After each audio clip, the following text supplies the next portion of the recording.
Not because I suffer fast, not because I pray and fast. No be your show, no be jazz. I'm watching. Daily, Osinachi. I'm no qua, Osinachi. One lemon, Osinachi. I'm watching. Daily, Osinachi. Mama, Osinachi.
kéré sí nọ́mbà wa.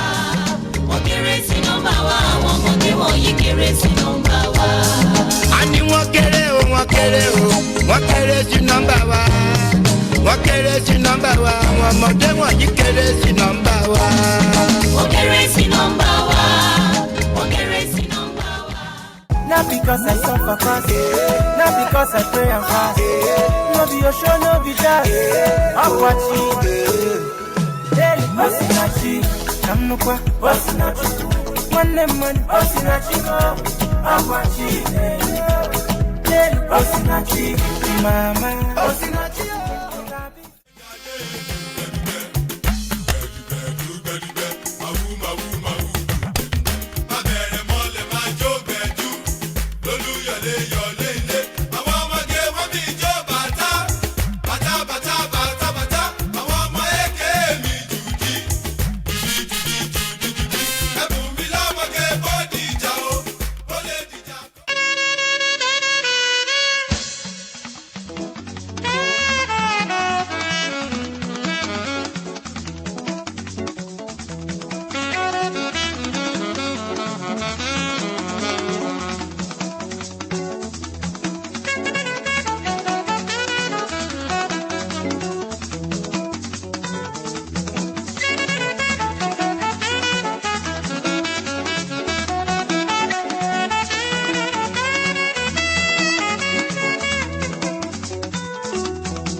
A ní wọ́n kéré o, wọ́n kéré o, wọ́n kéré sí nọ́mbà wa.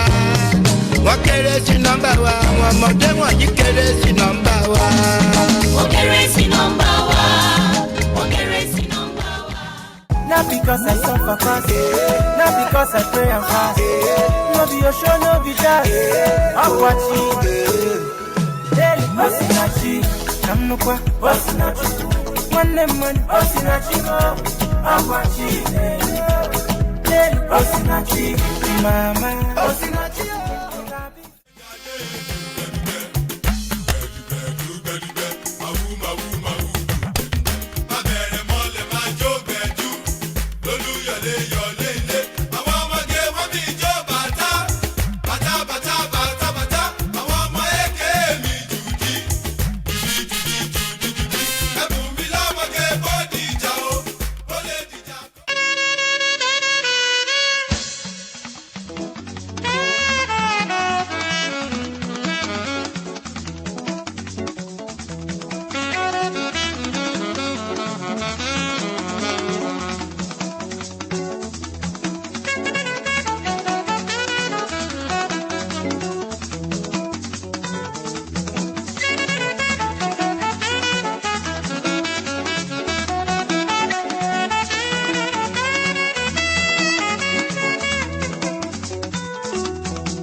wọ́n kéré sí nọ́mbà wa àwọn ọmọdé wọ̀nyí kéré sí nọ́mbà wa.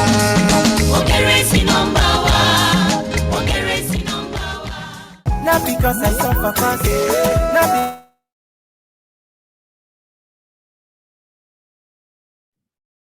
Hello, everyone. Welcome to the panel on fame and fandom, African celebrities in historical and contemporary perspective. I think all the panelists are here. I think one more person, if I'm correct about that. That's Obunaike is yet to be here. So while we wait for him without taking much of our time, I'll begin by introducing each of the panelists, and everyone have 15 minutes to present, and after which we have 30 minutes for question and answer. The presentation will be according to the order in which it is on the program, but then I'll read the bio of each of the presenter assigned to me, except I don't have that of the president of the LSA, but I'll read a short bio that I have of him in an edited book coming out shortly. Said Aderinto is a professor of African history at Western Carolina University in the United States, soon to be Florida International University, and is also the founding president of the Lagos Studies Association, one of the fastest growing academic organizations with membership across Europe, America, Africa, and the Middle East. Its expansive geography of research intersects with various forms of histories, from power, race, space, popular culture, women, gender, and sexuality. The author's multidisciplinary scope, stylistic choice, streams and structure, and scripts of thought, as well as its distinctive and innovative methods and sources have attracted accolades. And its most recent book on animality testifies to that. Professor Said Aderinto will be presenting on All Fandom Are Local. Professor Said Aderinto, you have the floor, sir.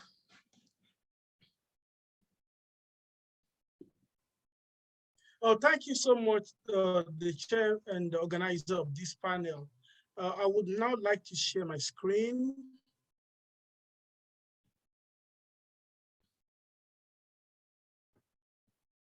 Okay. 1 second, please. Sure.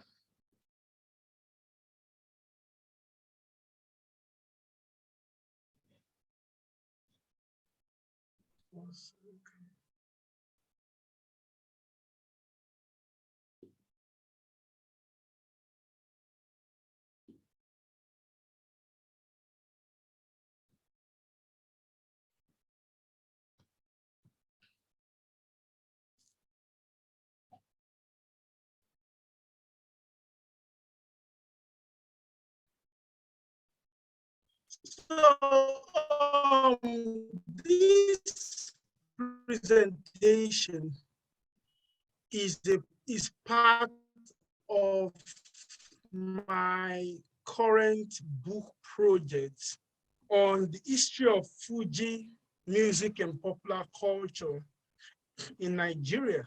So the ideas I'm about to present are still very much in their infant everywhere, like rogue spirits somewhere. So that is why I would really like to welcome your suggestions about how I can improve on the presentation as I write the book and of course get it through publishing. So one of the first things I would like to do is how to conceptualize the street in African studies. What does it really mean when we say street? To a very large extent, scholars of African studies have identified that the street itself is not just a physical location.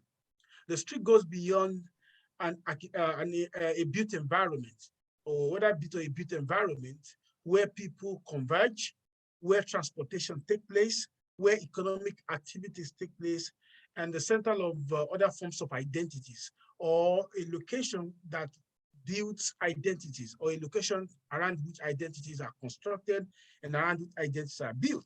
So we have the real street, which is exactly a built environment and other characteristics that defines them as a locale or a location that brings people together. And at the same time, the metaphoric in the consciousness. The question of the street is also about class, social class. So that when people talk about the street, what it comes to their mind is the living and everyday existence of group of people who are in most cases politically and economically disenfranchised, people who do not have the economic and political wealth to live in an environment that constitutes some level of normality, level of class and order, and of course, opposite economic mobility. So for a very long time, the idea of the street have always been identified with chaos, an environment that is unregulated, an environment that exists mostly outside the infrastructures of the state and mostly outside the economic and political power of the state. And that whenever the state engages the state engagement in the street is always an attempt to address the excesses of the street or the inability of the street itself to control itself. So and the street in some other ways of conceptualizing it is a world inside the world itself. So in the framing of the world within itself, and this multiple level of or the sitting of the street to communicate at multiple levels with different categories of people. And the world we're talking about actually is not just the physical world of human engagement, it's also the world that exists in the framing and imagination of people. And that is why the question of who belongs to the street and what constitutes the citizenship of the street varies. So Aragbo would be anyone who probably lives in a particular neighborhood. A neighborhood, of course, in subconsciousness is also street. And Omadubo, which means some level of originality, some level of indigeneity, the level of someone born and raised in a particular place. Now, these classifications are not more and goes beyond nomenclatures. Whether it is Aradubo or Madubo, they actually, in very large extent, define and determine the socioeconomic status, opportunities, power, and political patronage that people enjoy and the kind of protection that they enjoy within that political patronage. So that is why the classification about space claiming actually goes beyond the classification itself to extend to the questions of socioeconomic privileges, identity constructions, and of course, space claiming. And to a large extent, the neighborhood itself, whether it is neighborhood credibility or street credibility, and it also has to do a lot with the point I made earlier, that the street is actually more than what people would consider to be a built environment. Built environment of homes, built environment of tarred road, otherwise called tarmac. So a social lexicon or a social economic construction of the city, of a street, is always a tarred space, a space that is tarred. That is why some people call it tarmac. But the point I'm trying to make is that within this logic of that location itself is identity construction, is fashion, is a language, and that the street as a location where people live, where people conduct business, where people frame identity, where music is produced, where identity is produced, where gender relations is transformed, where socioeconomic relations are negotiated and built around certain kinds of economic and social privileges. So in other words, the street is actually more than a place where people live or conduct businesses. It's more than that. So the street, like any other place, has no political economy. That's why I was earlier talking about the local patrons and protection. In the case of Fuji, and I'm not going to go to the history of Fuji, all these characteristics of the street in its physical and the other forms apply directly to how Fuji is constructed. So that every artist actually comes from, quote unquote, a particular street or a particular neighborhood. And it is this neighborhood that defines the identity, that defines the nature of relationship they would have with other people. And of course, that would determine the speed and the extent of their rise to stardom. So in other words, no matter how brilliant an artist is, the artist still has to operate within a particular structure. And the earliest structure that every Fuji artist operates within is the neighborhood, is the street itself. This structure, it's not just the earliest, it's also the most determined, it's also the most significant. Like I said earlier, it determines the speed it will take them to rise to what they can call trans-Yoruba stardom, and of course later to international stardom. It determines the kind of network they will build within the community, and at the same time, it also determines how to resolve conflict and if conflict emerge. So every Fuji artist must first and foremost create protection from other rivals, within the street, within the neighborhood. Protection, of course, from people who wants to bring them down. And that is why patrons are important. Who are these patrons? The patrons are mostly also part of the political infrastructure of every society. Chairmen and chairwomen of local government, head of guilds, heads of the transportation infrastructure, whether it is the taxi or it is the Okada or it is the bus, and all these particular networks actually are more than just protection in the long run, because they are also the patronage, right? So they patronize the Fuji artist, give the Fuji artist a name in most cases, and that name has to be part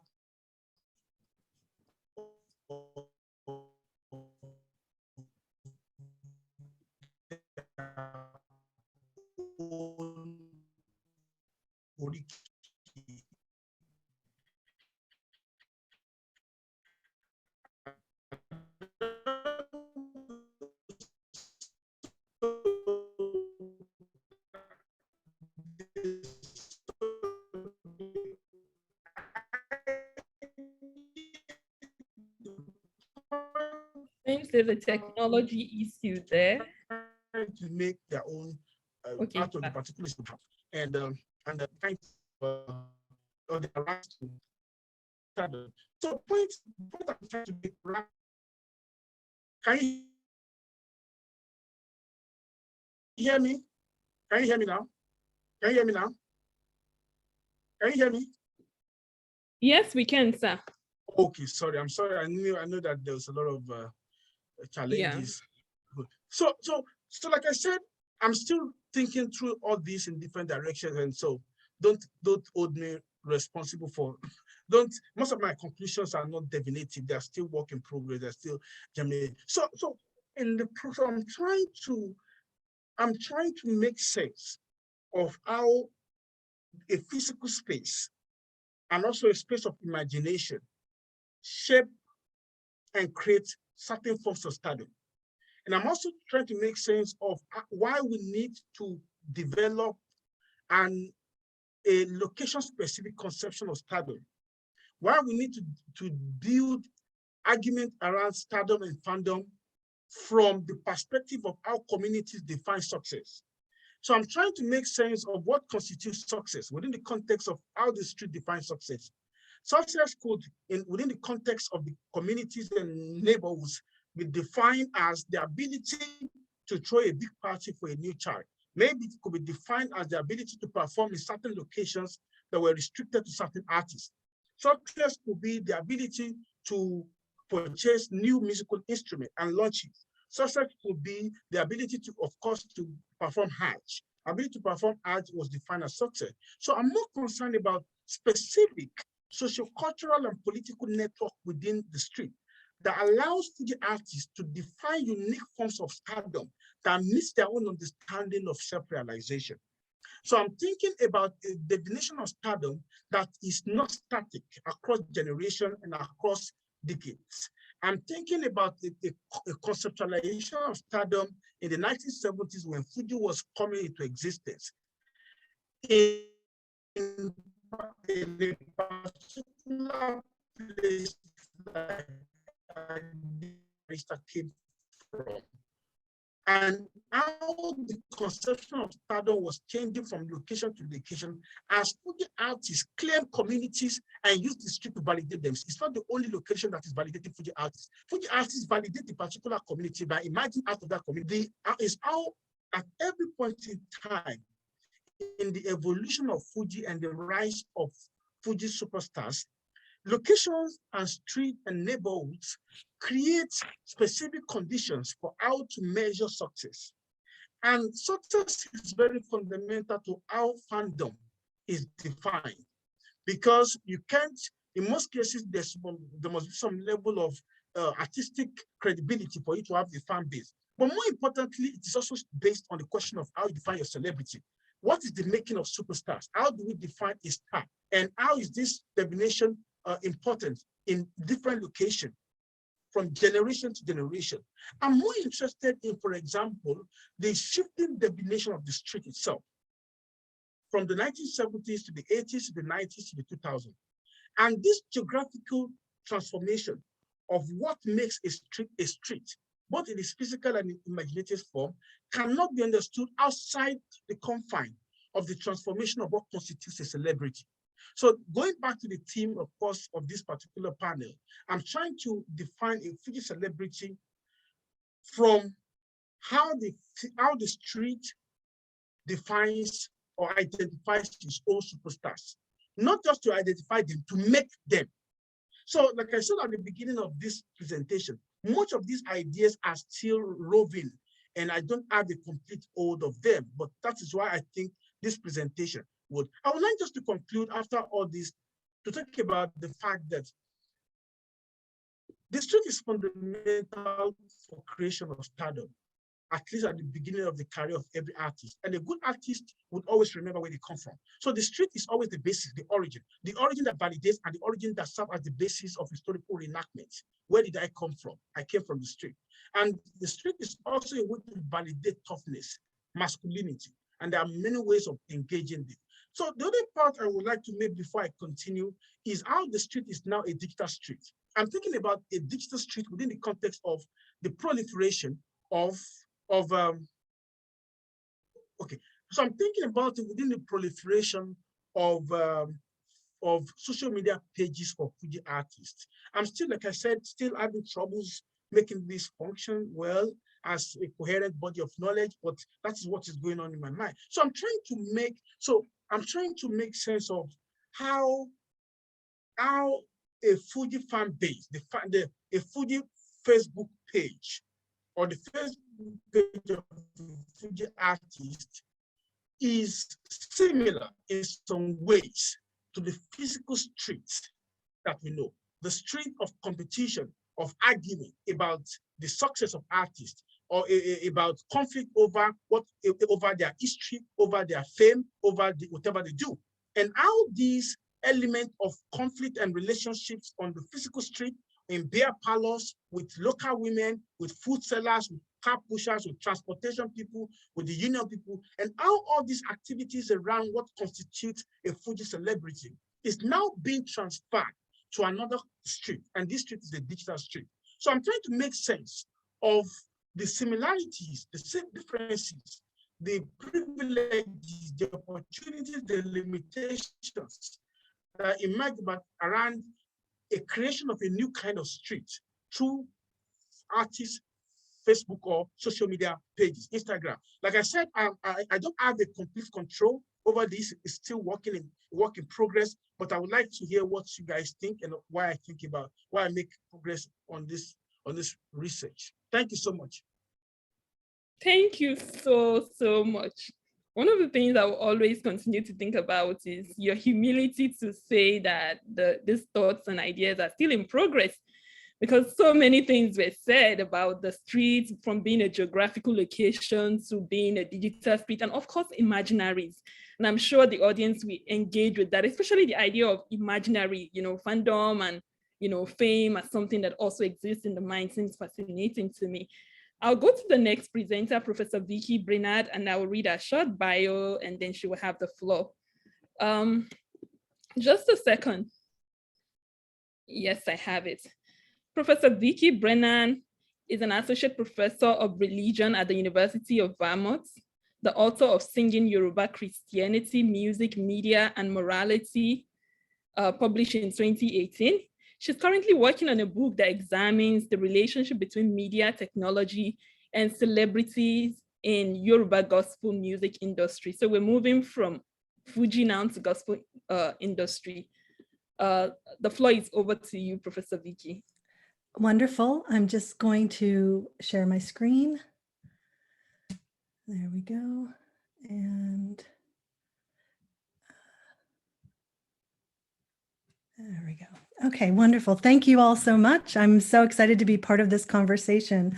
My presentation will be about Tope Alabi and the Oniduro-mi controversy that happened almost exactly a year ago today. On June 12th, 2021, a short video of the gospel musician Tope Alabi began circulating on social media. Saturated with a purple light, a bit out of focus, in the video, the camera shifts from close-ups to a wide frame, then turns to show the faces of listeners as Alabi speaks to what appears to be a group assembled for a revival or a gospel concert. The stern expression on her face demonstrates the serious nature of what she is saying as she paces across the stage at the front of the crowd. In the video clip, Alabi offers her interpretation of the lyrics of Oniduro mi eshe, a gospel song that had been released a year earlier by an up-and-coming gospel artist named Adeyinka Alasheyori. Based on the tone of her voice and the intensity with which she speaks in the video, Alabi sees this as a crucial intervention, a lesson, one that will set listeners straight on how to interpret the meaning of the lyrics of the song and of gospel lyrics more generally. Alabi doesn't mention Alasheyori by name in her remarks.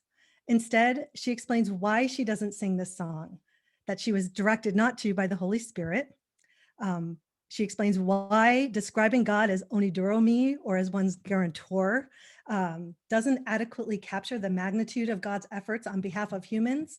As Alabi says in the longer video clip, he did not stand for you, he died for you. And then she expands on these comments to warn other gospel musicians to carefully consider the meaning of their lyrics before they release their songs. Or as she says in her comments, she says that spiritually inspired lyrics must be, quote, chewed, swallowed, and digested before they are released to the public. This commentary was actually taken from an hour-long worship session that Alabi performed as a headliner at the 72 Days of Praise Revival service that was held by the CAC Covenant of Mercy Church, but it took on a life of its own as the video clips circulated online. On Instagram, Twitter, Facebook, and other social media platforms, Alabi's fans and detractors alike began posting their own interpretations of Alabi's interpretations of the song. Many criticized Alabi for jealously undermining an up-and-coming musician. They questioned Alabi's character and her moral standing as an authority in the field of gospel music and as a Christian evangelist. For example, in an Instagram post made by a Procol landlord, who's you can see it here on the screen. His screen grab of the video was actually recirculated by a number of other fans and followers. He wrote, no doubt I'm a big fan of evangelist Tope Alabi, and she almost never can't do wrong in my eyes, but running other people down publicly is way too petty and mean. Why go on stage to discredit someone's job? Why not sing your song and leave? He also, as you can see here, went on to tag a number of prominent Nigerian gossip sites, Instablog Naija, Linde Keji, etc., drawing their attention both to Alabi's utterance, what Alabi said, the video of Alabi, as well as to his own take on Alabi.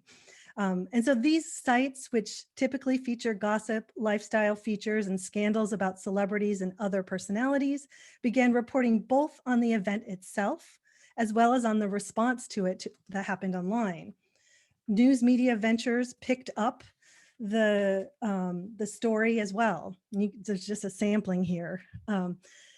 Variously described in reporting as a controversy, saga, outburst, or simply as drama, it was noted that Alabi's remarks set Twitter on fire.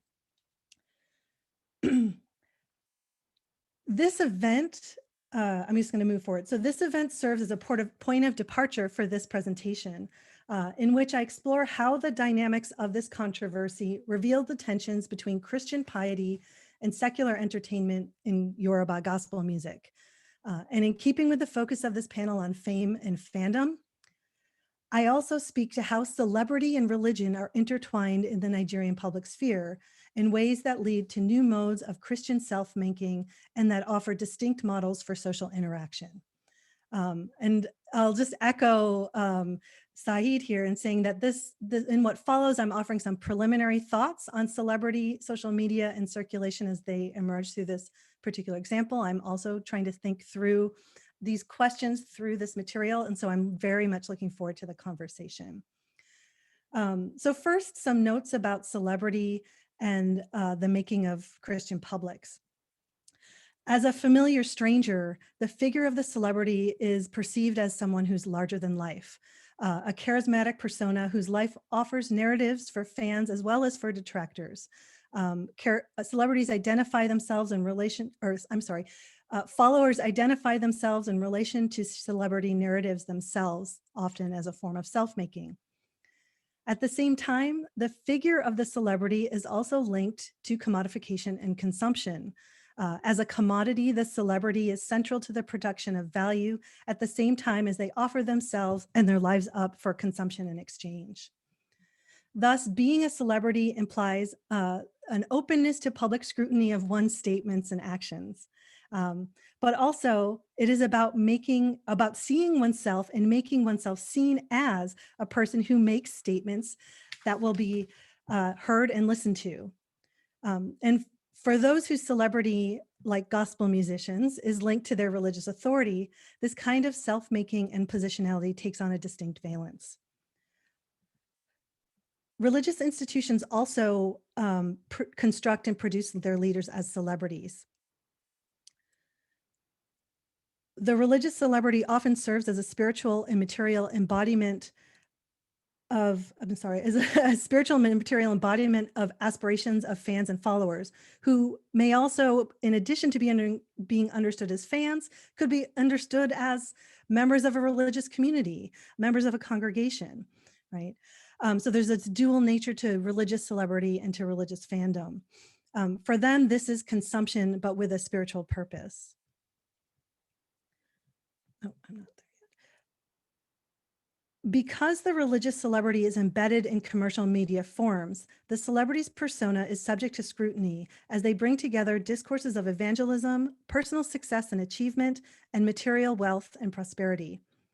These relationships are mediated and amplified in relation to the prosperity gospel as practiced in many churches in Nigeria, which link outward displays of personal success to evidence of piety. The figure of the religious celebrity in Nigerian media, whether it's a prominent pastor, a gospel music star, or a Nollywood actress whose religious devotion is part of her public identity, occupies this space with all of its ambiguities and complexities. The internet and social media technologies add a new dimension, both to how celebrities can grant access to their lives in order to garner more attention and ultimately to be seen as successful. Sites such as WhatsApp, YouTube, Instagram, Facebook, and Twitter shape and are shaped by formations of religious celebrity by pastors, gospel musicians, and other religious leaders, as well as by everyday Christians, those fans and practitioners who form parts of the celebrity fandom. Social media offers a promise of access to celebrity and religious authority that differs from that of other media, as well as from face-to-face communication. It is both personal, for example, I'm writing a comment on Tope Alabi's Instagram, and impersonal. Any responses to that comment may be from Alabi herself, or they may be from an assistant whose job it is to respond, or often and more frequently, it's from other fans and followers, right? And so participation in these social media fandoms offer participation as a form of performance of self that's aimed at other users, even while they may be directed towards the celebrity figure. Okay. In this case, the live performance, including the remarks Alabi made about Oniduromi, was live streamed on the church that was holding the revivals on their YouTube channel. Right, so social media facilitates enhanced forms of circulation. By live streaming it on the YouTube channel, the video was made available for fans, viewers, listeners to edit out the remarks in question, to create their own video clips, and then to post those video clips to their own social media. The clip thus circulates widely on WhatsApp, Facebook, Twitter, and Instagram. People who see it link others so that they can see it and add to their comments. And at that point, it's as much about Alabi's remarks as it is about the comments on Alabi's remarks.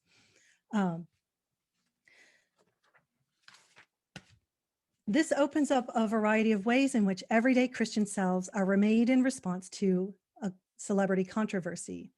In this way, individuals could demonstrate the extent of their own piety, as they did in numerous posts on Facebook in which biblical references to God as Oniduro or guarantor were cited. Others took the opportunity to relate the songs to their lives, to show how Alabi's interpretation of the song was incorrect, This is a way of demonstrating one's own piety, one's own mastery of biblical knowledge.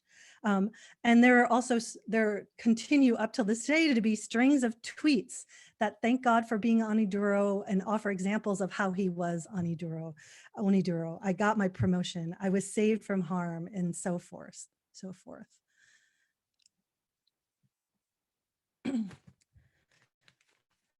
Okay, so I had under these frames of celebrity and circulation, Tope Alabi and her comments about another gospel musician's songs in this way becomes a storyline. Comments are directed less toward her as an individual person, as a full human being, and more towards an imagined projection of ideas about piety, artistry, femininity, and so on. As an artist who's been dominant in the Nigerian gospel music industry for the past 20 years, Alabi is both celebrated for accomplishments and seen as a site of identification. At the same time, she has been at the center of numerous scandals about her life, her success, her music, and so on. These are expectations that are placed on her by her position as a celebrity, and certainly one of them is that she will be criticized. She's in this way held to a moral standard, one that is especially acute given her position, that her position as celebrity and as religious authority are intertwined. And I do want to make clear, she's not a victim. I'm not painting her as a victim of this celebrity. Because of it, it's because of her celebrity that she has power and authority. Indeed, part of the critique that's at the center of this controversy is that she is not acting in accordance with an acknowledgement of her celebrity. Many participants claim that she should have been supporting Alashe Yori and bringing her up instead of criticizing her. These practices of celebrity and self-making are also embedded in the sociality of gossip, which itself generates social networks, offers modes of evaluating behavior, establishes community norms. The scandal thus becomes a space for conversation about all of this, a way of assessing and reassessing everyday life and behavior. And social media offers a space through which those who have knowledge of how to behave appropriately, how to act morally, how to read the Bible correctly, etc., can demonstrate or even gain power of their own, whether it's through scouring videos of Alabi for other incriminating moments, or by demonstrating a knowledge of Alabi's personal life that may have been private or secret, but which points to her hypocrisy. Who is she to say such things? You know, she always hasn't been a Christian herself. Why should we trust her interpretation of the lyrics or her spiritual interpretations? Right? It's these kinds of questions that can get generated by the scandal and thus shape the imagination of what it means to be a Christian, of the everyday lived experience of Pentecostalism. So through this story of a fall from grace, Alabi becomes a figure of moral judgment. And the controversy with all of its twists and turns is more like a morality play than like an episode in the life of a full human being. And I do want to just repeat again, I'm not saying that this isn't something Alabi herself has cultivated or desired. She clearly has. She's aware of what's required of her and of what it means to be successful and the way that celebrity and social media play a key role of it. In that she creates this persona and she inserts it into different contexts as part of her career. But it's also these forms also enable a response. So before I conclude my remarks about Alabi, let me just ask, what about Alashe Yori? So on the Sunday morning following Alabi's comments, Alashe Yori went live on Instagram to her followers. At the start of the live stream, you can see here her face fills the camera. And as she watches the number of viewers tick upward, she covers her face with her hands, peeping through her fingers, a gesture that is intended to indicate her humility, joy, and disbelief at the response, right? So again, she's cultivating fandom through a response to controversy. The number of viewers tick up into the thousands. During the live stream, there were more than 10,000 comments made on the feed. And as of today, there have been more than 400,000 views of the recording of the live stream. In the performance, she sings, not only does she sing Oniduromi, she also sings the Tope Alabi song. Right. So this is a deft, her performance here is a deft response to the controversy as she uses it to enhance her own celebrity. It took approximately a week for Alabi to, there we go. It took approximately a week for Alabi to respond to the social media frenzy that had been generated by her own comments. She initially made a post to her social media that attempted to sidestep the controversy, but that resulted in an outpouring of outrage and demands that respond to criticisms. She issued a press release in which she apologized for her remarks, calling herself, quote, a work of progress in the hands of God, and affirming that her relationship with LSA was that of a mother to a daughter, right? Putting social relationships back into correct place, acknowledge she has say that it is a moral relationship of obligation between senior and junior and so forth, right? Social relationships made correct, behavior rectified, the celebrity self remade. So I'm going to wrap up now. I think there's a number of different directions this could take, but I just want to sort of connect my analysis here to two recent books looked at social Nigerian lens of performance studies. And I do want to note that both of these books are going to be discussed at book panels at this conference, and they are wonderful, amazing books. So I recommend if you can attend these panels, please do. So what do these studies offer to my analysis? Both of them, this is Cultural Netizenship by James Yeku and Performing Nigeria by Adelakun. So both of these books discuss how young Nigerians use social media to articulate their responses to both political authority and religious authority, as well as to the ways that both forms of authority are entangled in contemporary Nigerian statecraft. In particular, Adelakun convincingly describes Nigerian Christians' use of social media to mobilize against their religious leaders as being, quote, about disciplining and curtailing the expression of power identity, lest it becomes errant and monstrous in its exercises of the self. And I think that certainly can be used to understand what happened in the Oniduromi controversy. While the Oniduromi controversy is perhaps less central to the discourses of corruption that animate much criticism of Nigerian religious figures, such as those brought to light via the issue of mandatory tithing at the center of the Free the Sheeple movement that Adelakun discusses in the book, there are still important arguments made by participants in the Oniduromi controversy. Arguments made about correct modes of interpretation and about the moral forms of behavior that are expected from those in authority, those who hold power. The Oniduromi event and the variety of responses to it point to how celebrity is central to the way that power is imagined and the kinds of people who are authorized to hold power.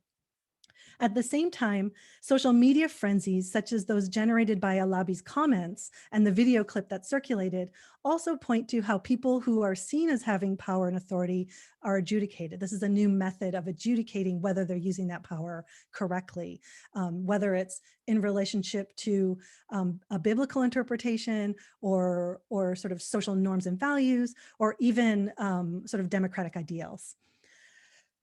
So finally, for religious celebrities such as Tope Alabi, as the Oniduromi controversy makes clear, their use of social media allows them to model forms of moral behavior and interpretation embedded in their demonstrated command of Christian piety. At the same time, the technology opens them up to criticism along those lines. And in this way, celebrity serves as a radiating concentration of attentionality. And the pervasiveness of celebrity in the age of social media transforms the ways that both celebrities and so-called normal people negotiate and contest moral and ethical modes of being and acting central to Christian forms of belonging in Nigeria. And with that, I will close. Thank you so much for listening, and I look forward to the conversation. Thank you so much, Professor Vicky. Interesting presentation. So we've moved from the secular understanding of fame, because people think about fame within the context of entertainment and all of that. positioning it within the context of, the sacred, the religious sphere is really interesting. And I think that I'll be building on your paper at the ASA conference where I'm presenting on celebrity spirituality, And so thank you so much for your presentation. I know there will be lots of questions to answer afterwards, but just to contextualize the panel a little bit. So a few minutes before this panel started, I made a post about how Netflix had made this documentary series, as it were, on Young, Rich, and Famous. And long before that, I've always had the intuition that there's so much about fame to be studied. How do people navigate fame?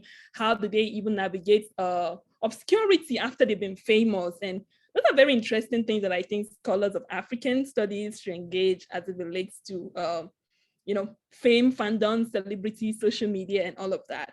And so the third presenter will be Ikechukwu. In the meantime, please, can Odunayo kindly, okay, I think he's now on the panel because I saw him on the attendee list. So I'll read the bio of Odunayo Ogunaike first. I think is the third person on the presentation list, and then Ikechukwu. Chukwebuka, I'm sorry for mixing it up. Just a second to read the short bio of Ogunaike. Odunayo Ogunaike formerly taught history at the University of Ibadan, Nigeria. He specializes in the studies of African culture with emphasis of African indigenous music, chieftaincy, Yoruba chieftaincy politics, and infrastructural history. He has publication in learned journals and edited book. He currently works on the impact of Yusuf Olatunji on the businesses of his patron through his indigenous and strategic advertisements. His latest publication is titled One Beat, One Pound, Kasumu Ishola Sani the Sakara Master Drummer. Odunayo Ogunaike, you have the floor, please.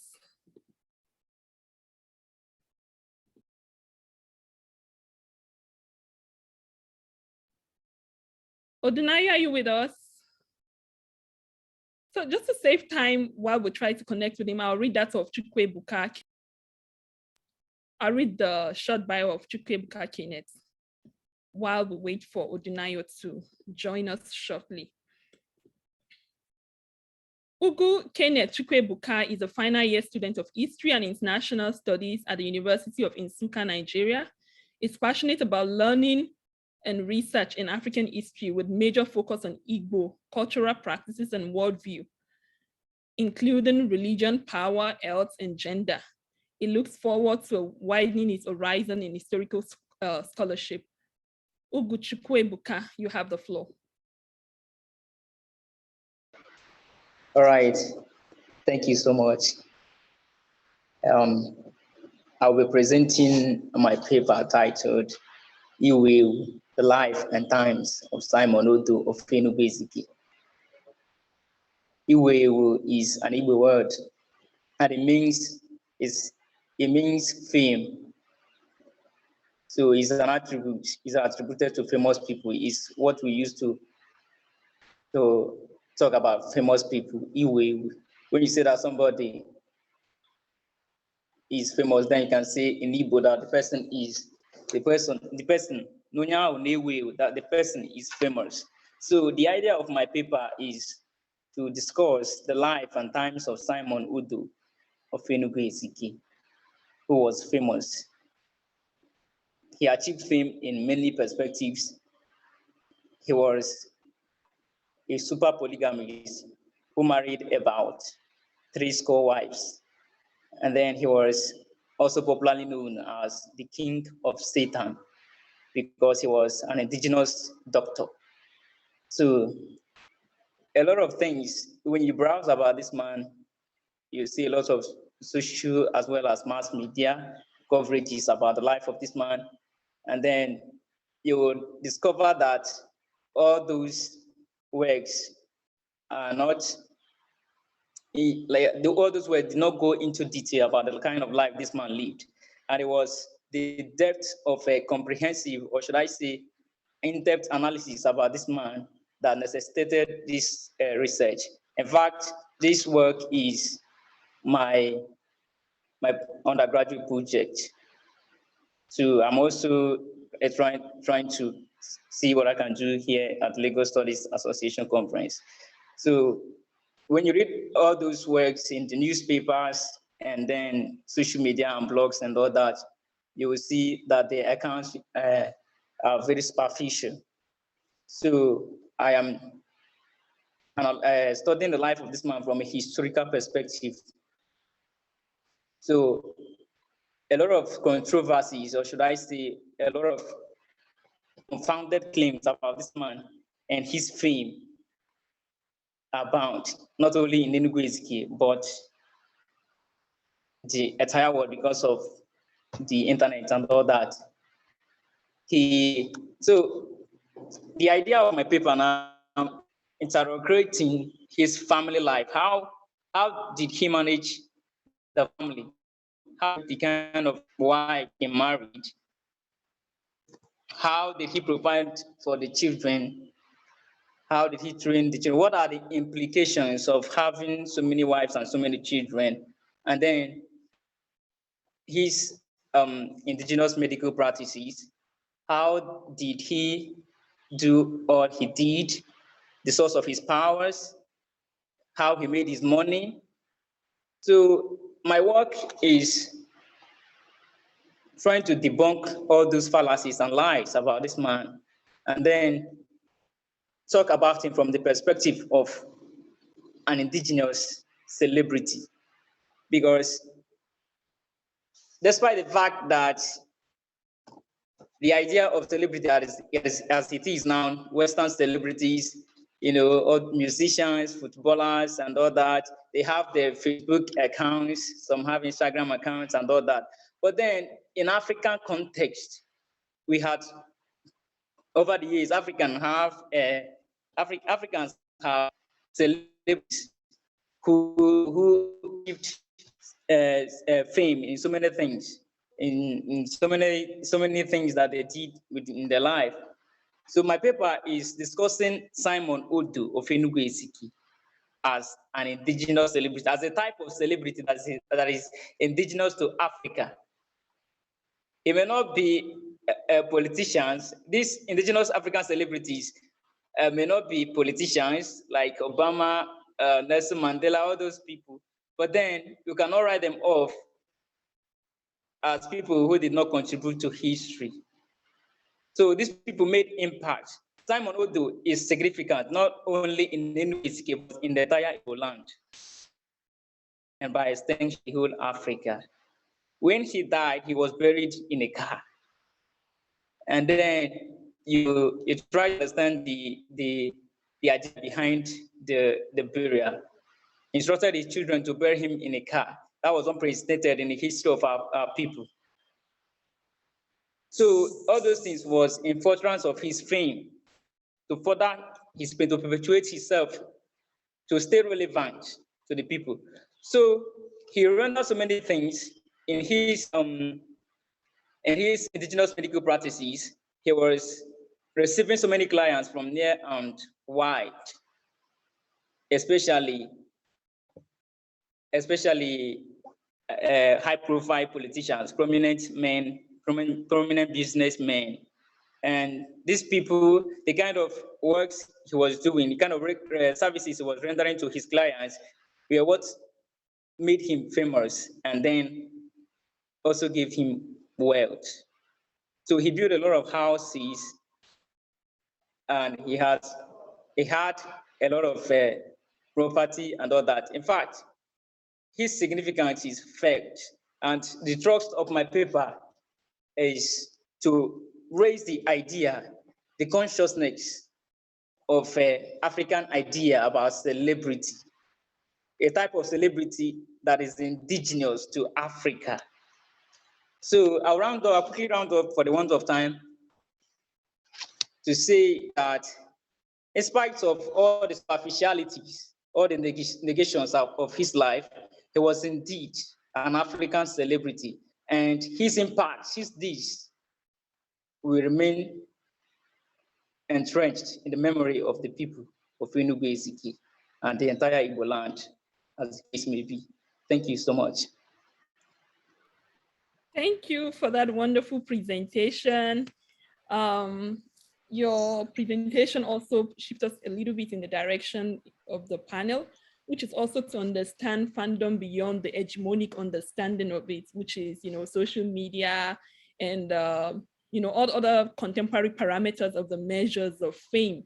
The first mention of fame, as the panel call for paper shows in early African literature, was in Chinua Achebe's Things Fall Apart, in which he talks about how the fame of Okonkwo spread like wildfire, and also how Okonkwo was a local celebrity who became well known not just for his physical prowess in engaging in wrestling, but in other ideas of how the society of his time defines fame.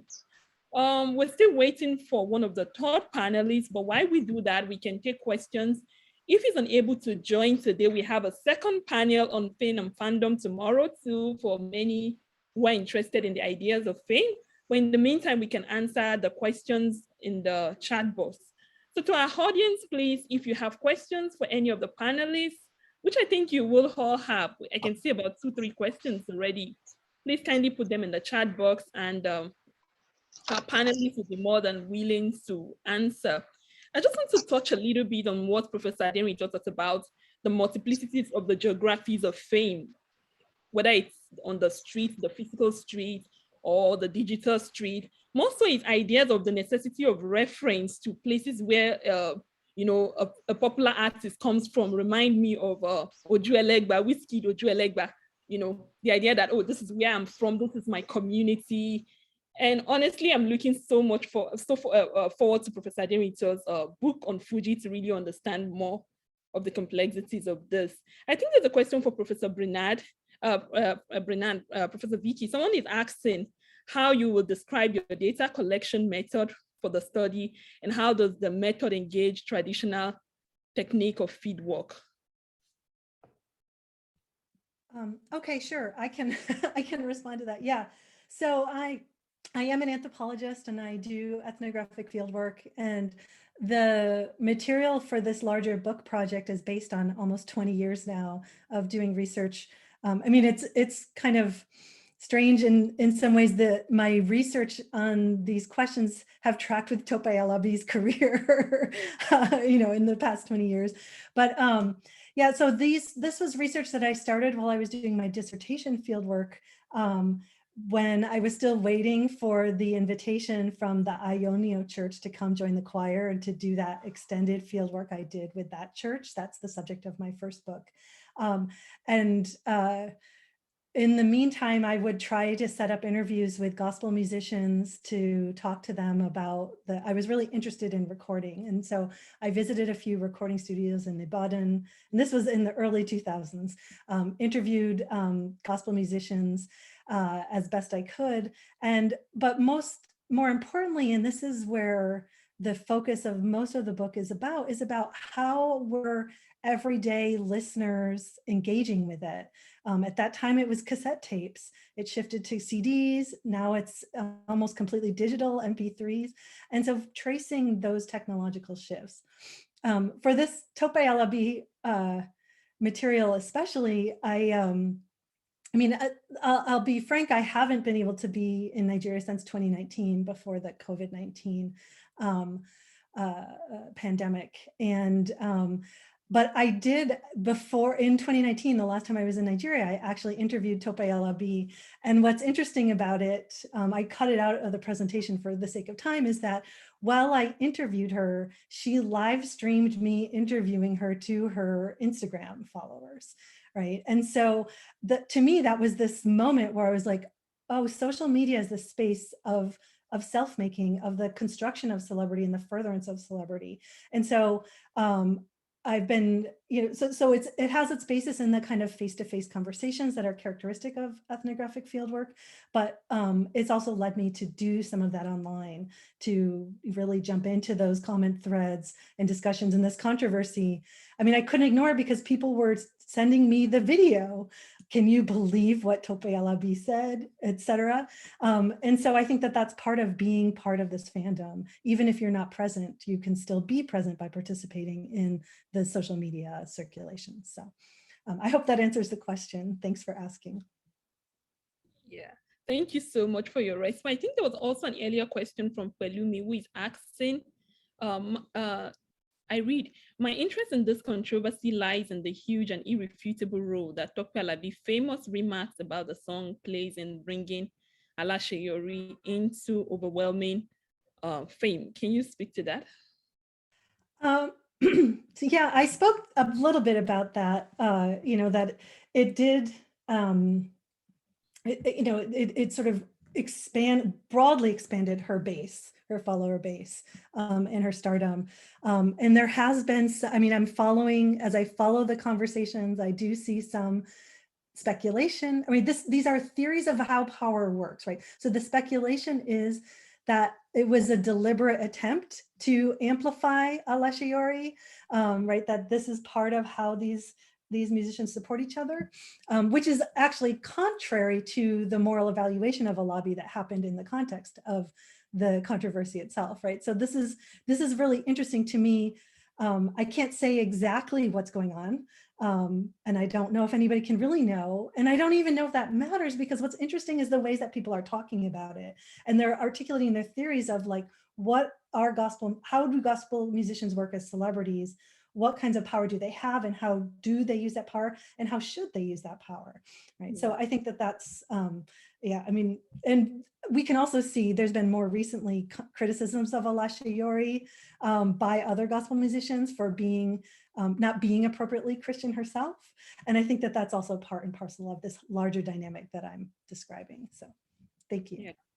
Thank you for your comment. I think you have another question in the chat box from Oluwashola Daniels asking, Professor Vicky, apart from local Nigerian audience, how do you connect your work with global discourse on fame and fandom?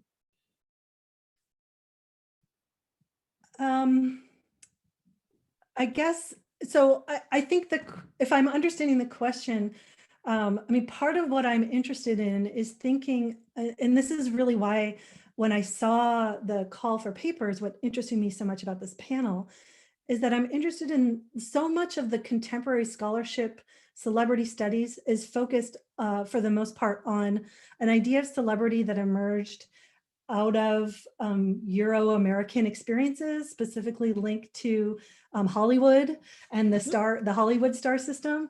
And what I'm interested in is thinking about the ways, like this is why Mr. Ugwu's presentation is so interesting, like how, like, is celebrity universal, right? It can be made universal through these practices of circulation. I mean, that's also why Prof. Aderinto's comments about how the Facebook page becomes like the street is really interesting.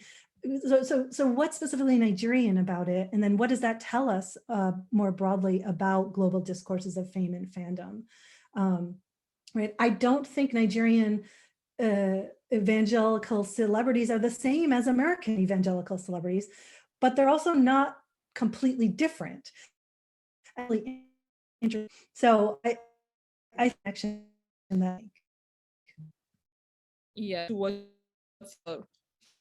if you work into a group in high school in the United States who were asking about my research and what I do, and they wanted to know what had the areas of continuities and changes in celebrities, practices and culture within America and Nigeria and all. And one of the responses I gave was just what you said, that there are continuities and also there are changes, there are similarities and also there are differences, and that there are sense in which culture, religions, and some identity markers, which may not be present in the United States, like maybe let's say ethnicity, of what ethnicity they have.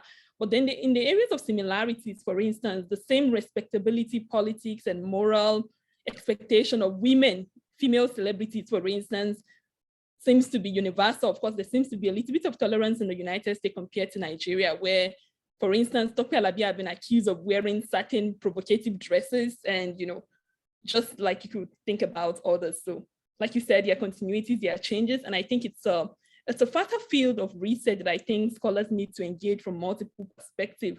From how does fame impact on mental health? I remember not quite long when one of the famous Nigerian actress, Genevieve Inaji's mental health was focus of conversation. What kind of mental health issue is it dealing with? Is she dealing with rather? And I also recall one of the major stars of the Nigerian Big Brother show who left the show because of mental health issues and stuff like that. So it's a vast field of research, and I hope attendees and maybe others who are curious will join us in future panel on celebrity studies. I can see 2 hands raised, but in the meantime, can we take question for Kenneth? Someone is asking Kenneth. You can also read through the chat box and maybe respond to questions that we may not be able to take while we're here. Kenneth, there's a question for you asking if you had considered how civilization and the illumination of Christianity, which has taken, I think the question, let me read this. To Kenneth Chukwebuka, please, I'd love to ask, considering the civilization and the illumination of Christianity taking the major part of African belief, can Simon be referred to as a role model for this generation? I think what the person is asking is considering how the transformation has happened due to, Christian civilization and much of the fact that most of the African beliefs are now despised. Would you think that Simon would be considered a role model? Okay, thank you so much. What I can say is that Simon Odo was a bastion, or an institution rather, of Igbo cultural heritage. In that sense, yeah, indeed, Christianity has actually affected a lot of things, but it has not entirely taken over the tradition of the people. So to some extent, Simon Odo remains as a role model. Yeah, Simon Odo remains a role model to some people who believe in a traditional religion, but to the Christians, he was a demon. They demonized him, his practices. He was answering so many things, king of Satan, Ezekwensu, and all that. So a lot of people have demonized him. In fact, for the fact that he married so many wives, a lot of people have said so many things about how he was using spiritual love potion, otherwise known as Ejebi, to hypnotize the women, some spiritual things. They created a kind of mythical Simon Odo. But my paper has so much, debunked all those fallacious arguments or lies being peddled about him.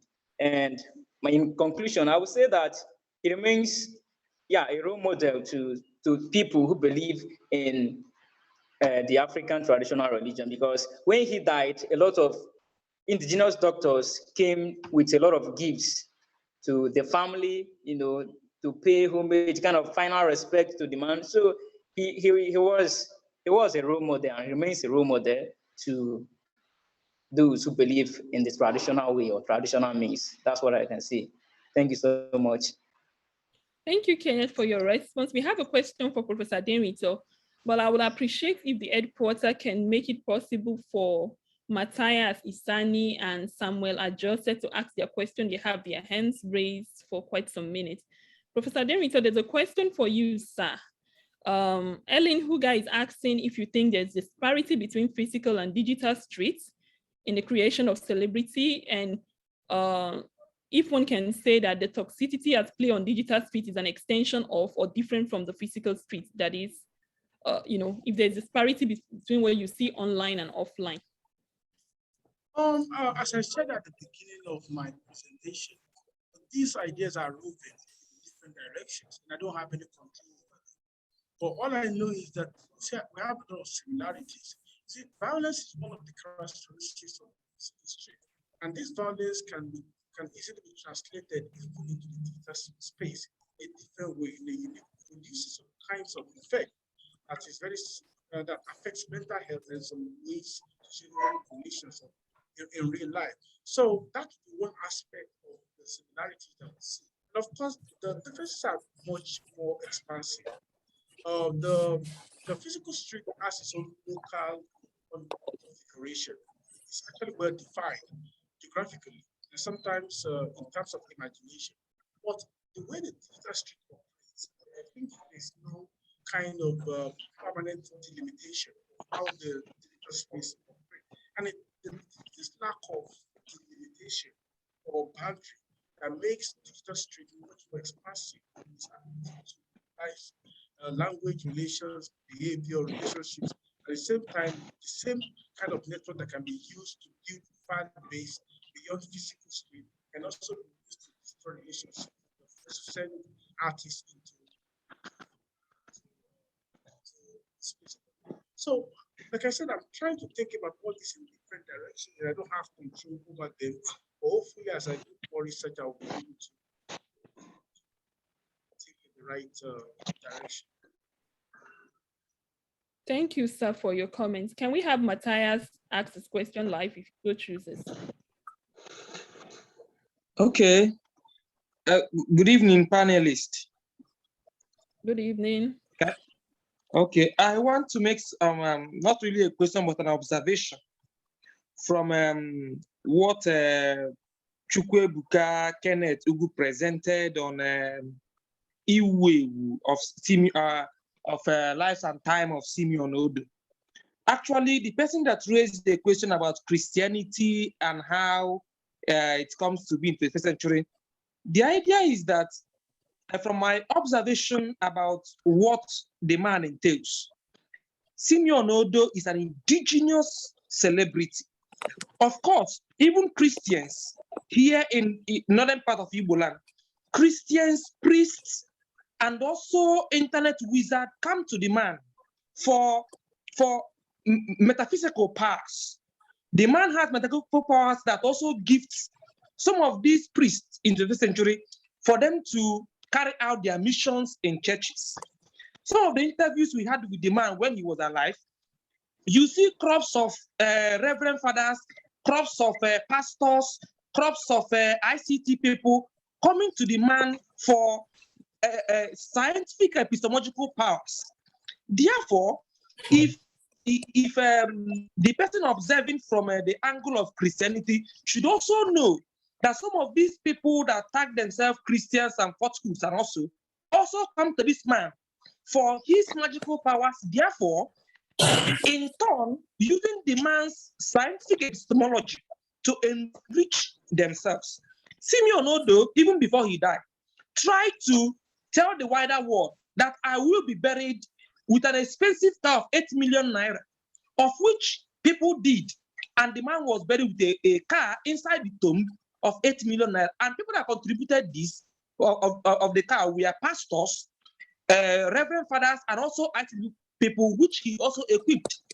What Kenneth was actually saying was to raise the consciousness and the subconscious mind that Africans, especially the Igbo people, have their own indigenous celebrities, just like Professor Bria mentioned about people, churches and all that.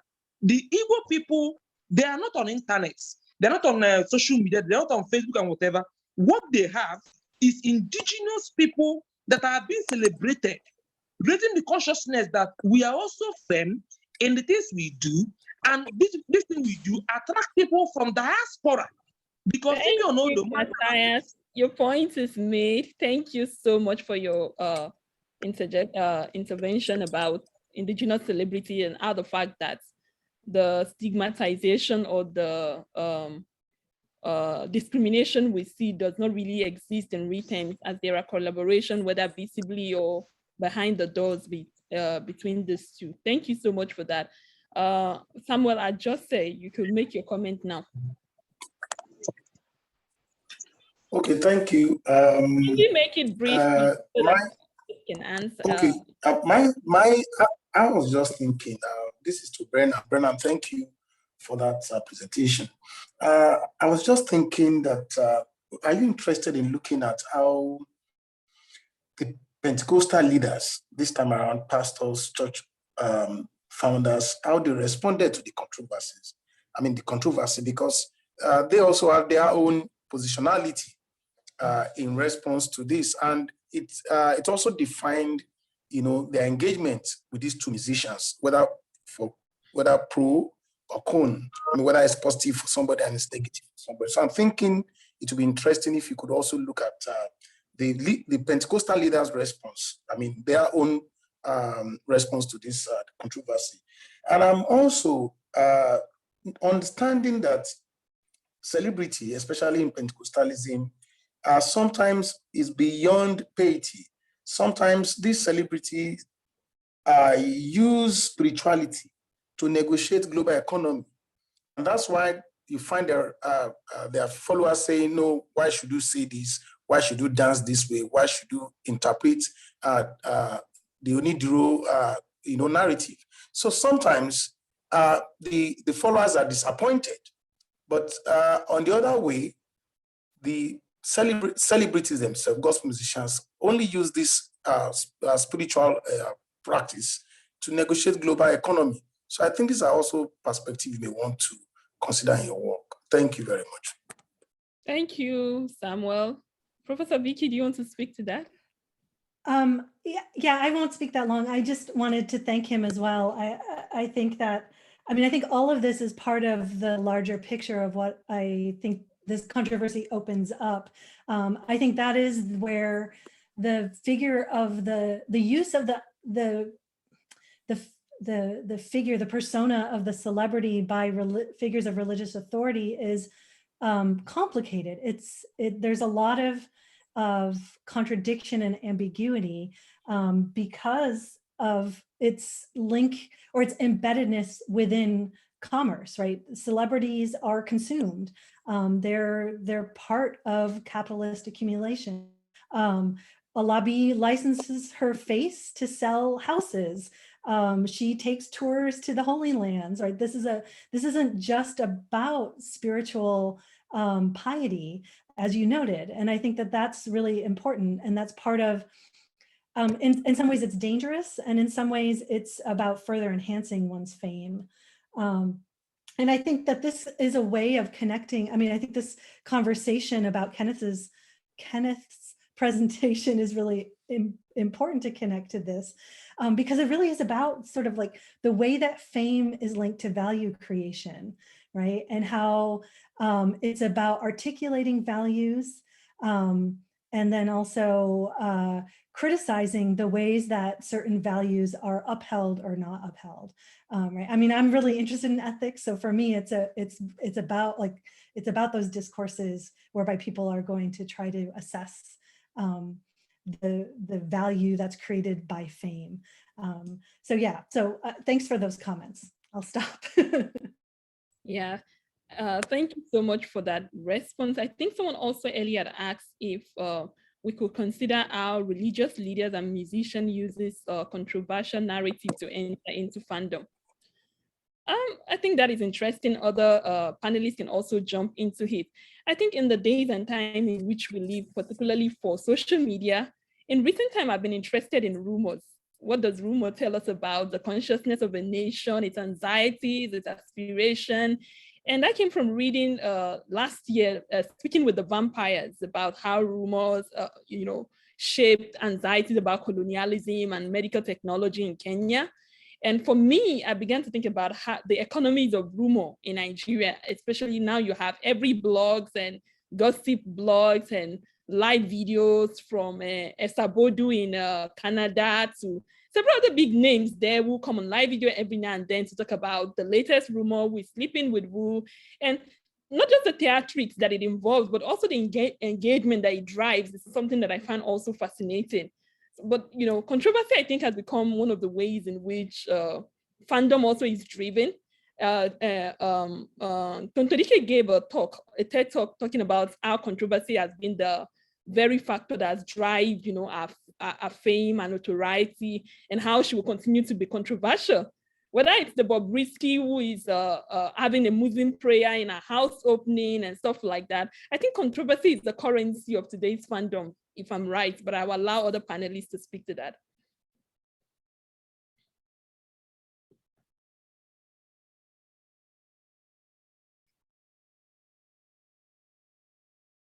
Anyone can jump in. Professor Vicky, Professor Adenrito, Chikwe Buka, what do you think about celebrity and celebrity? I think you're right. And I think that if celebrities are, they're not they're human, but they're more than human, right? They're larger than life. They're these stories that have to have a beginning, a middle, and an end that get evaluated in relationship to everyday life. Then controversy is certainly both going to shape the way that celebrities get appreciated and then the way that everyday life gets experienced, right? Does it change the way that people act is my question, right? People come to expect these controversies, and then that produces a need to have further controversies, and so on and so forth and so on and so forth. So yeah, I think that's central. And in some ways it doesn't matter if the rumor is true or not, right? What matters is that you created a controversy, right? So controversy and that's, yeah, springboard of that's, conversation. yeah, and I agree with you perfectly. I mean, in Fuji, controversy is actually the engine house of the art itself. Controversy over what constitutes good music, what constitutes legitimate art. Controversies over the authenticity of things that Fuji artists make, or out of the exaggeration of their own influence. And so, and that's why, so one of the things I'm trying to do with my project is, in addition to much of the conversations today, how to define stardom from indigenous local communities and how the ideas of stardom has changed from decade to decade. It's also part of the question of controversy itself, to define the whole idea of the enemy. You have to have an enemy, and it is the idea of the enemy that has helped Fuji to develop. So the idea of an enemy is now so interesting to me, not only with the enemy in terms of competition, but the enemy in terms of the progress that is required for you to grow. And so I would like to stop there. So going back to the point, so I think controversy is fundamental when it comes to Fuji specifically. It is the engine house, right? Controversy over good sound, over the morality of sound itself, over generational differences between artists in terms of the musical pedagogy. Controversy of what constitutes a moral sound and immoral sound. And when we put all this together, this is why artists, one of the engine house of artists. Thank you so much, Professor Denry. So we have just less than 14 minutes to go. And I just also want to know, want attendees to know that we have a second section of this panel tomorrow at 7:30 Nigerian time. And we have one of the panelists who is not able to present today will be presenting tomorrow. And we have another panelist speaking on prostitution, shame and fame. How does shame and fame interact? People who kind of disrobe in public, or those who are into prostitution. And I'm happy to kind of talk about it online. I remember a video going viral of a girl who claimed she was Olosho. Olosho is a sex worker, and suddenly came out and said, no, I'm not. I was just trying to catch crews and all of that. And so what are the significance and importance of that? And just briefly, I'll share my screen and show possible topics that you could consider in celebrity studies. If it's something that interests you, you could submit papers to future panels. And because I can't see any more questions in the chat box for now, so I think maybe I could just share briefly possibilities of topics that you could consider in celebrity studies. Just a second, please. Share. Yeah, just a second. So these are possible topics you could do on celebrity studies, and areas that I'm very convinced offer significant insight in how we think about celebrity. Oh no, later, just a second. Okay, so I could just speak to them because I think I may have to kind of quit the platform in order to be able to show the slide. But then I'm thinking about what we think about growing in front of cameras. Today we have lots of children celebrity or child celebrities, people who are talking about, young children who are comedians, some of them who are models and all sorts of things. We can also think about celebrity motherhood. What are we thinking about Burna Boy's mother and the mother of fame and generation? We're talking about the Afro-Lions, the several other celebrities or entertainers whose children also are also into fame. I think there's a question. Does it make any sense attaching celebrity to controversial persons? I wonder if any of the panelists could speak to that.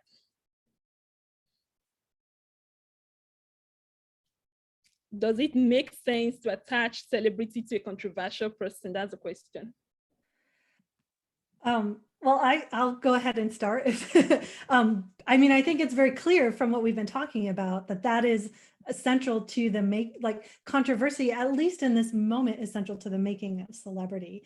I think underlying that question for me is an interesting, it's an interesting assumption, I wonder, which is itself part of celebrity, which is that should celebrities always be role models, right? Should celebrities always be good or valued for acting in good ways? It seems clear, at least in this moment of celebrity making, that controversy is what generates further fame. I mean, I'm speaking as an American who had a celebrity president, right? Who continued to generate further interest in his acts through engaging in controversial acts, right? Whether it's right or wrong, I think is the conversation, right? I think that's where the debate comes from. So if others have things to say, I think that would be really interesting to hear. Okay, I think Professor Ademi wants to say something. I think I think I would like to hear what Chukwuka has to say, especially a native doctor who is a local celebrity. Okay, thank you so much, sir.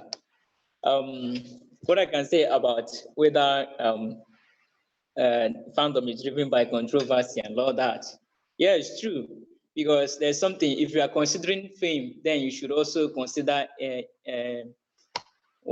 infamy.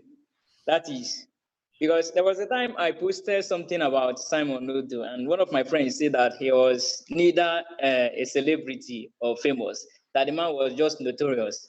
So I remember I told the guy that that notoriety is a virtue. Yes, indeed. Some of the things he did may not be in line with some people's perspective about what life should be. But then that doesn't mean that he was a devil or something like that.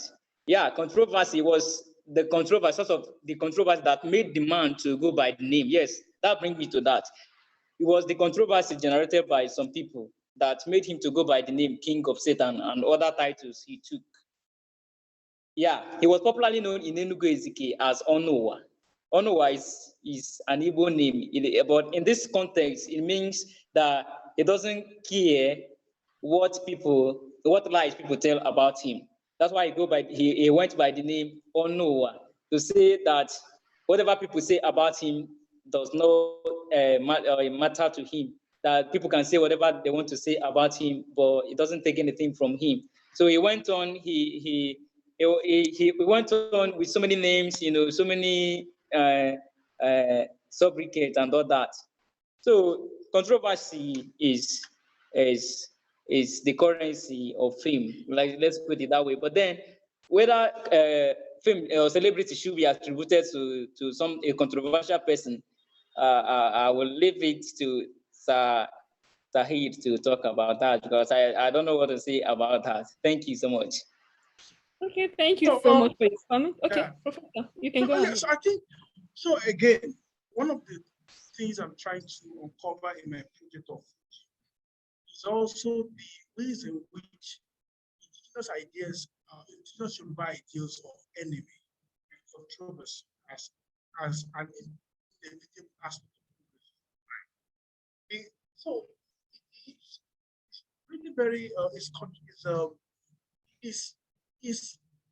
of this very complex existence, complex understanding of the world that allows you to see progress as the ability to tame enemies of your world, and the ability to see the enemies of the world as a process of generating controversy, and that if they don't talk about you, you're not successful. And that idea of having natural enemies as a result of your progress cannot be associated without Yoruba ideals of fame and success. So it is only when you are there that they don't talk about you. So on the one hand, there's a kind of a pedagogical dimension to it. Do not fight. Do not engage in conflict if you want to live long. But there's another conception that says that if you are not willing to fight, you cannot succeed. And that the guys who are able to dominate the world are the ones who can succeed. So this contradictory framing of conflict and enemy as, on the one hand, necessary for growth, on the other hand, negative for it's also part of what I'm trying to think through in my project of food. Thank you so much. Before they kick us out, I just want you to know we have a second panel tomorrow. We'll be very much excited to see you there. And just to bounce off of what Professor Adenrito was talking about, this whole idea of enemy, I was thinking about why Keith Daniel's latest song, Buga, is popular, is because, you know, you have to kind of buga your enemy, show them, pepper them, you know, as very central to being both famous and being relevant. Enemy and friend as both equal partner in fandom is also very interesting. And so in this 5 minutes, I just want to share a few things. Can everyone see my slide? Okay, so we can talk about celebrity and gender and respectability politics, celebrity and aesthetic surgeries. You know, these are images I'm sure you're familiar with. Celebrity and religious conversion is an aspect of something I'll talk about in LSA later this year. Celebrities who are now pastors, who are now all of those things. Celebrity and controversy, which is what we've been talking about, clash and all of those things. How important are they? Celebrity gossip and rumor, you know, celebrity and development, which is an aspect somebody is going to talk about in relation to child rights tomorrow. Be sure to attend. Celebrity worship. Last year, one of the artists was almost made naked by, you know, fan who was obsessed and all of that. And those are things. What of celebrity crush? What about celebrity? How does the body become an extension of devotion? People with tattoos and stuff like that. What about celebrity and mental health? I spoke about, Genevieve a while ago. And what about, I remember Copy coming out and saying she was dealing with HDD and stuff like that. How can we think about most of these things? Celebrities and motherhood, mothers of celebrity fame and generation, celebrity and aging, the events with Olu Jacob, you know, the video that went viral is something we should consider. How do people navigate obscurity after they've been once noble, once notorious? This is Baba Frayo. For those of us who were young in the 90s and 80s will remember Frayo and many of those faces. And of course, the book of Professor Adenrito also echoes the idea of fame, the fame of certain animals like Aruna, Imade, Chuku, what people we talk about as though they are humans are things I think we should think about. Thank you so much for coming to this panel. We just have 3 more minutes left. Oh, I think there's one question. Somebody asked if, I don't know if we answered that before they kick us out. I saw a question. Controversy, I think we answered that. Just to be sure we have everything covered. Fame, animal, and social media. Temidayo Olofintua is talking about that. And I think I can find a question, but please, you can come tomorrow and we're going to take your question. Thank you everyone for coming.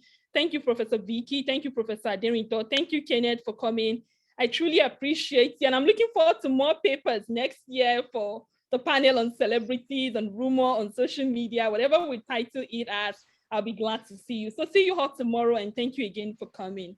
Bye. Yeah, thank you so much. Thank you for organizing. This was amazing. Thank you. Thank you for coming. I truly appreciate it. Thank you. Yeah, thank you, Kenneth, for Dr. coming. I appreciate your contribution. Thank you, everyone. All right, thank you. Thank you so much, Doug. Audience, I appreciate everyone. I can't do the roll call, so I won't miss out name. My academic mama is there, Kali Kotie, Chidima, Dr. Olatunde Baba, Enyola Boluwaduro. Pat is presenting tomorrow. Martina, Mosimola Adiojo. If I didn't mention your name, just pardon me. Dr. Bogi is here. Thank you for coming all the way from Marquette. Thank you, everyone. I truly appreciate it, and I look forward to seeing you in Yumo. Helen Uga, thank you.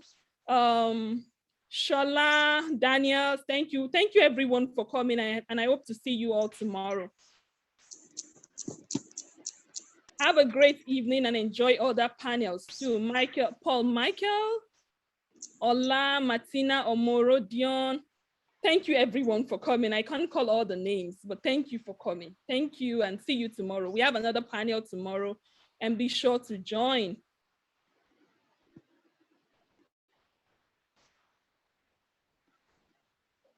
My Thank you so email, much. someone is asking for my email. My email is on the program. You can check that out. And if school is not in session, you will hear back from me. But in case I don't reply immediately, be sure I'm going to respond. Thank you again. Thank you, everyone. And have a great day. Bye. Please, hello, before you leave, you there? Yeah, I'm here. Yes, please, for the slides, could you send it to the email? I sent you an email. Could you please send it to that email? Oh, I can't find the email. Can you kindly send it to your email to my email? Okay, I'm okay, trying that's to fine. LSA Studies Association, Lagos Studies Oh, Association. Lagos Studies Association. Yes, I will. I will.